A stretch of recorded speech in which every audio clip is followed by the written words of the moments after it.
The sinister history of the lanes. They locked 8 kids in a forest.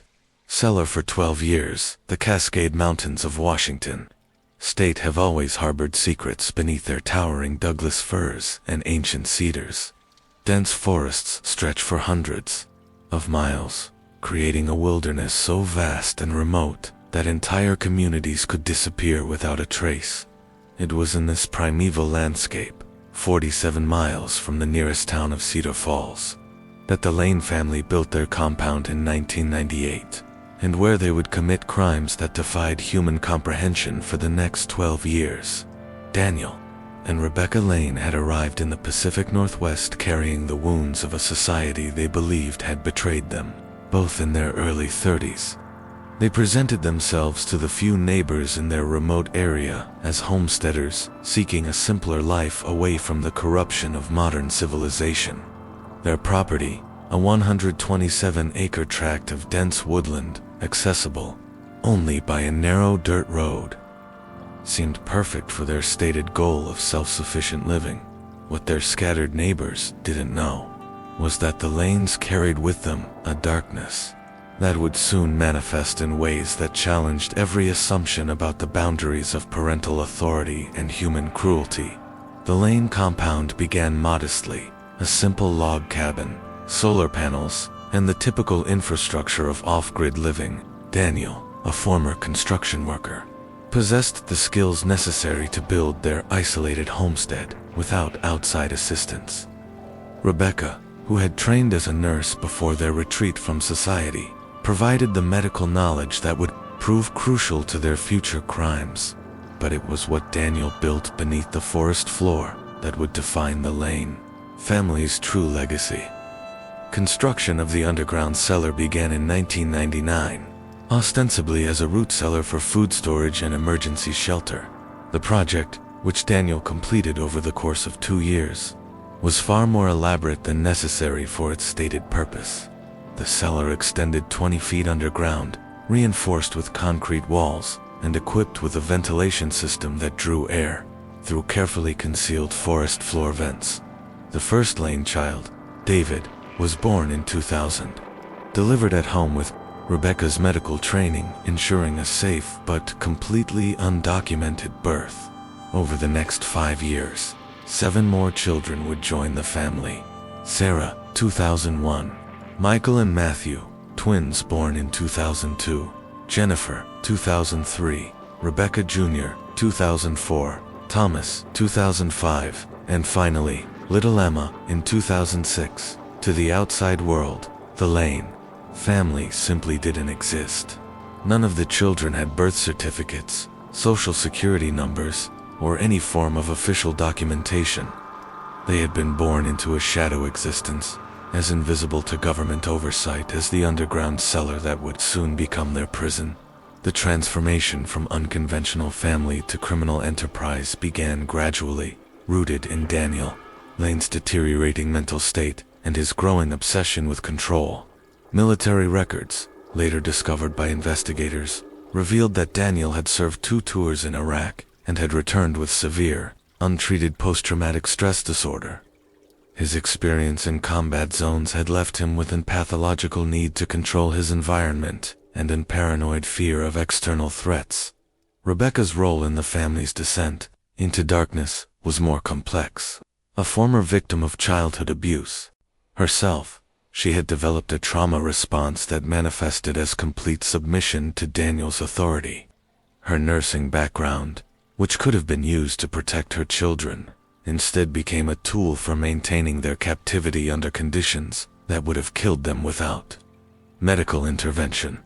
The cellar imprisonment began in 2010, when the oldest child, David, was 10 years old, and the youngest, Emma, was only 4. Daniel's justification for this horrific decision was rooted in his paranoid belief that government agents were closing in on their compound, and that the children needed to be hidden until the threat passed. What had been intended as temporary concealment became permanent imprisonment as Daniel's mental state continued to deteriorate and his need for absolute control intensified. The underground cellar, originally designed for storage, was hastily modified to accommodate 8 children, for what Daniel initially claimed would be a few weeks. Crude sleeping platforms were installed, a rudimentary waste disposal system was constructed, and the ventilation system was expanded to handle human occupancy. The children were told they were playing an extended game of hide-and-seek with dangerous people who wanted to hurt their family. As weeks turned to months, and months turned to years, the children's underground existence became a carefully maintained routine of survival, education, and psychological manipulation. Daniel visited the cellar daily, bringing food, conducting lessons, and reinforcing his narrative that the outside world remained too dangerous for their emergence. The children's education in the cellar was a bizarre mixture of practical survival skills and ideological indoctrination. Daniel taught them to read, using military manuals and survivalist literature, to perform basic mathematics in the context of resource management, and to maintain absolute silence during designated danger periods when they believed enemies were searching for them above ground. Rebecca's visits to the cellar focused on medical care and what she called spiritual preparation. Using her nursing skills, she monitored the children's health and treated the inevitable injuries and illnesses that resulted from their confined existence. Her spiritual instruction combined fragments of various religious traditions with Daniel's paranoid worldview, creating a belief system that justified their suffering as necessary preparation for future trials. The psychological impact of 12 years of underground imprisonment cannot be overstated. The children developed elaborate coping mechanisms, creating imaginary worlds and complex interpersonal relationships that helped them maintain some semblance of normalcy in their utterly abnormal circumstances.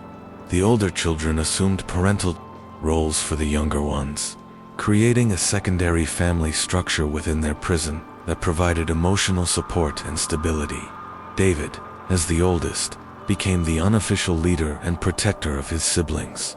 His natural intelligence and strong personality allowed him to maintain hope and organize the others. But the burden of responsibility also subjected him to the most intensive psychological pressure from his father. Daniel viewed David as both his successor and his greatest potential threat, leading to a complex relationship of grooming and intimidation that would leave lasting psychological scars. The twins, Michael and Matthew, developed an almost telepathic communication system that allowed them to provide mutual support and comfort. Their bond became so intense that they functioned almost as a single personality, dividing responsibilities and emotions between them in ways that disturbed even their siblings. Sarah, as the oldest girl, was given responsibilities for caring for the younger children that forced her to mature far beyond her years. Her nurturing instincts, developed under the most extreme circumstances, would later prove crucial to the family's survival and recovery.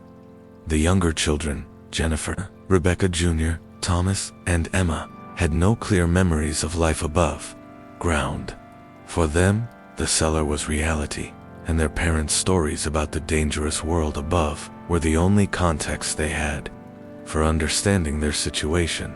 The cellar's discovery in 2022 came not through investigative work or concerned neighbors, but through a random encounter that revealed the existence of children who had been hidden from the world for over a decade.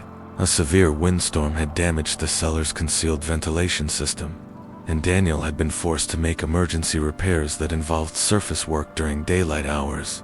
A lost hiker, separated from his group during a backcountry expedition, had stumbled upon Daniel working frantically to repair the air intake system hidden among the forest undergrowth. The hiker, Mark Stevens, initially assumed he had discovered some kind of illegal drug operation or weapons cache. When Daniel spotted him and began acting erratically, Stevens retreated and contacted local authorities upon reaching cell phone range. Several hours later, sheriff's deputies who investigated Stevens' report initially found nothing suspicious. At the Lane compound, Daniel and Rebecca, when questioned, claimed to be a simple homesteading family and denied any knowledge of underground construction or suspicious activity. The deputies' cursory search of the cabin and immediate grounds revealed nothing unusual, and the case might have been closed if not for Stephen's insistence that he had seen clear evidence of recent excavation work. A more thorough investigation, conducted with ground-penetrating radar and cadaver dogs, finally revealed the truth. The concealed entrance to the cellar was so well hidden that it had taken specialized equipment and expert searchers to locate it. When authorities finally breached the entrance, they discovered a scene that would haunt investigators for the rest of their careers. 8 children, ranging in age from 16 to 28, were found in a state of extreme psychological and physical distress. They had been living in a space designed for storage, not human habitation, for 12 years. Their pale, undernourished bodies bore the marks of their confinement, but it was their psychological condition that truly shocked their rescuers.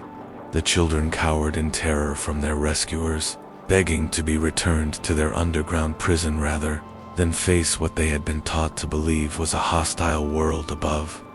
They displayed symptoms of severe agoraphobia, social anxiety, and trauma responses that went far beyond anything rescue workers had previously encountered. Detective Jennifer Walsh of the Washington State Police, who led the initial investigation, later described the scene as stepping into an alternate reality where childhood had been systematically destroyed and replaced with something unrecognizable. The children's behavior, speech patterns, and social responses revealed the depth of their psychological conditioning and the extent of their isolation from normal human development. As Chapter 1 of this investigation concluded, law enforcement officials found themselves confronting not just a case of child abuse, but a complete rejection of societal norms that had created its own twisted reality in the darkness beneath the forest floor. The rescue of the 8 Lane children was only the beginning of an investigation that would reveal the full scope of their parents' psychological manipulation and the systematic destruction of childhood that had occurred in their underground prison. The questions that emerged from this discovery would challenge fundamental assumptions about parental rights, child welfare, and the lengths to which some individuals will go to maintain absolute control over the lives of others. As investigators prepared to examine the full extent of the Lanes' crimes, they realized they were confronting a case that would redefine their understanding of family dysfunction and psychological abuse. The arrest of Daniel and Rebecca Lane in September 2022 marked the beginning of an investigation that would reveal one of the most systematic cases of family isolation and psychological manipulation in Pacific Northwest history. As federal and state investigators worked to understand the full scope of their crimes, they uncovered a carefully constructed alternate reality that had justified 12 years of childhood imprisonment in the name of protection and survival. The forensic examination of the underground cellar revealed the sophisticated nature of Daniel Lane's construction and the meticulous planning that had gone into creating a long-term prison disguised as a shelter. The 20-foot deep bunker had been excavated entirely by hand to avoid detection, with soil removal conducted over several years and dispersed throughout the vast forest property to eliminate any visible evidence of major excavation. The cellar's interior showed signs of continuous modification and improvement over the 12 years of the children's imprisonment. What had begun as a crude shelter had evolved into a complex living space with designated areas for sleeping, eating, waste disposal, and what Daniel had called education and preparation activities. The modifications revealed Daniel's evolving mental state and his increasing investment in maintaining the underground prison as a permanent solution rather than temporary concealment. Most disturbing were the surveillance and control mechanisms that Daniel had installed throughout the cellar. A system of cameras and listening devices allowed him to monitor the children's activities and conversations even when he wasn't present. Sound dampening materials had been installed to prevent any noise from reaching the surface, while a complex air filtration system ensured that no telltale odors would betray the cellar's true purpose. Dr. Patricia Morrison, a forensic psychologist specializing in extreme family dysfunction, was brought in to evaluate both the children and their parents. Her assessment of Daniel Lane revealed a complex psychological profile that combined untreated combat trauma, paranoid personality disorder, and narcissistic traits that had manifested in an obsessive need to control every aspect of his family's existence. Daniel's military background had provided him with both the technical skills necessary to construct the cellar and the tactical mindset that viewed his family as assets to be protected and controlled rather than individuals with their own rights and needs. His experience in Iraq had exposed him to extreme violence and uncertainty, creating trauma responses that he had never addressed through proper mental health treatment. The psychological evaluation revealed that Daniel genuinely believed he was protecting his children from a hostile world, but this protective instinct had been corrupted by his need for absolute control and his inability to distinguish between real and imagined threats. His paranoid worldview had created a closed system of logic that justified any action taken in the name of family security. Rebecca Lane's psychological profile presented different but equally disturbing patterns. Dr. Morrison's evaluation revealed a woman whose own childhood trauma had created dependency patterns that made her completely unable to challenge her husband's authority, even when that authority was clearly harmful to their children. Rebecca's nursing background had been both a blessing and a curse for the imprisoned children. Her medical skills had kept them alive under conditions that would have killed them without proper care.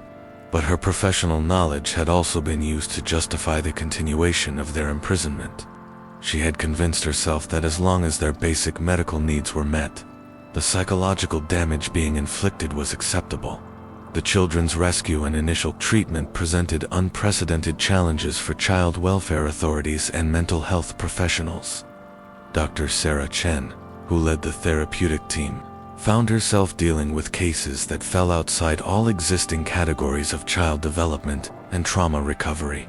David Lane, now 22 years old, had spent 12 of his most formative years in underground captivity. His psychological evaluation revealed extraordinary resilience, combined with severe developmental delays in social and emotional areas. Despite his imprisonment, David had maintained his role as protector and leader of his siblings, developing sophisticated coping mechanisms that had helped the entire group survive their ordeal. David's testimony provided investigators with crucial insights into the daily reality of life in the underground cellar. He described a world of rigid schedules, constant surveillance, and psychological manipulation that had been designed to maintain absolute parental control while preventing the children from developing independent thoughts or desires. The twins, Michael and Matthew, now 20 years old, presented unique challenges for therapeutic intervention. Their 12 years of shared captivity had created an unusually intense psychological bond that made individual treatment difficult.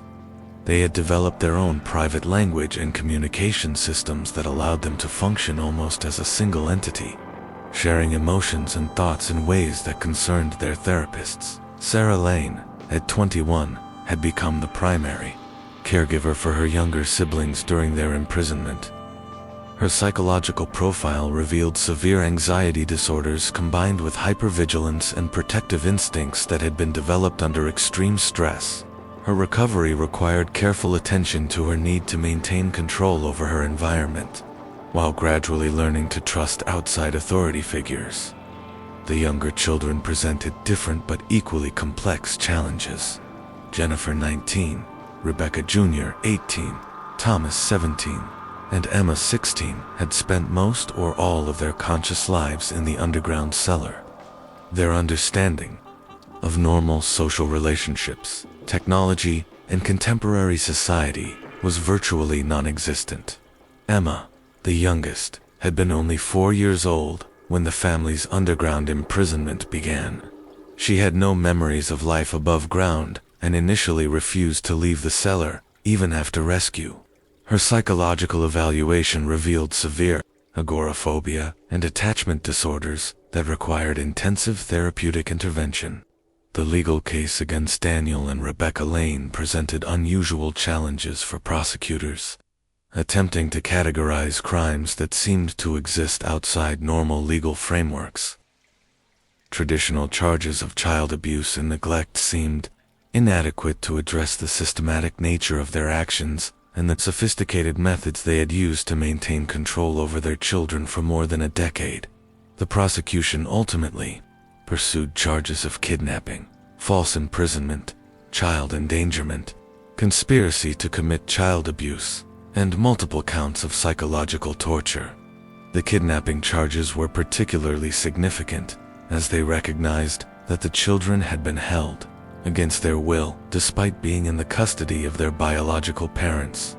Daniel Lane's defense team attempted to argue that their client had been motivated by genuine concern for his family's welfare and had been suffering from untreated mental illness that impaired his judgment.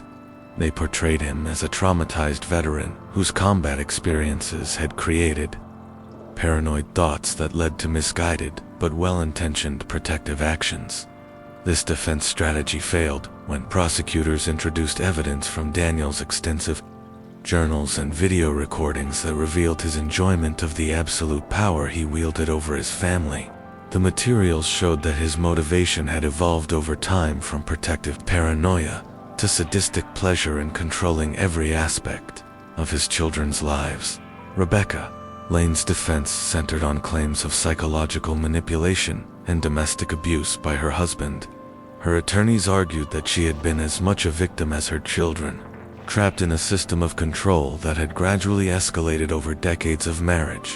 While there was evidence supporting Rebecca's victimization, prosecutors successfully demonstrated that she had been an active participant in maintaining the family's imprisonment and had used her medical knowledge to enable the continuation of conditions that she knew were harmful to her children's development.